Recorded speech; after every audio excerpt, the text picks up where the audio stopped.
Politikan e edhe përfaqësues të shoqërisë civile i kanë dhënë interpretime të ndryshme vendimit më të ri të kushtetueses për seancën konstituive.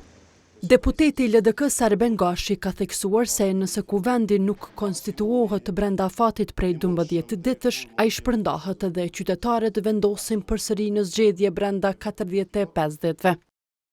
Nuk ka më justifikime për bllokada politike. Pra rruga është e thjeshtë, ose konstituohet kuvendi ose vendi shkon në zgjedhje. Pavarësisht këtij interpretimi, zgjedhjet nuk mund të shpallen pa kuvend të konstituuar që do të votonte pro shpërndarjes së legjislaturës aktuale. Sipas gjykatës, përbërja konstituohet tek pasi zgjidhet edhe nënkryetari i kuvendit nga radhët e serbëve.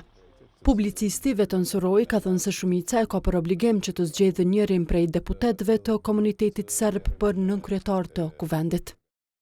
Kushtetuta dhe rregulloria e kuvendit i trajton të 10 deputetët përfaqësues të komunitetit serb si të barabartë dhe është obligim i shumicës parlamentare që të zgjedhë njërin prej deputetëve të komunitetit serb. Rrjedha e deritashme e zgjedhjes së kryesisë së kuvendit u zhvillua në pajtim me Kushtetutën dhe rregullorin e kuvendit, përmbyllet me konstituim të kuvendit me votat e shumicës prej së paku 61 deputetëve, pra me ushtrimin e përgjegjësisë së shumicës.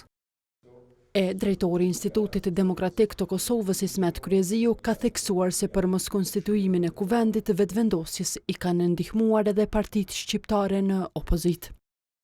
Tani mbas vendimit të sotëm, gjykata kushtetuese ju tregoi se ju ende jeni duke luajtur ping-pong politik në dëm të interesave qytetare dhe shtetërore. Në vendimin e saj, kushtetuesja ka urdhëruar të gjithë deputetët që gjatë procedurës së zgjedhjes së nënkryetarit të kuvendit nga radhët e deputetëve të komunitetit serb të ushtrojnë funksionin e tyre në interesin më të mirë të Kosovës dhe në pajtim me Kushtetutën.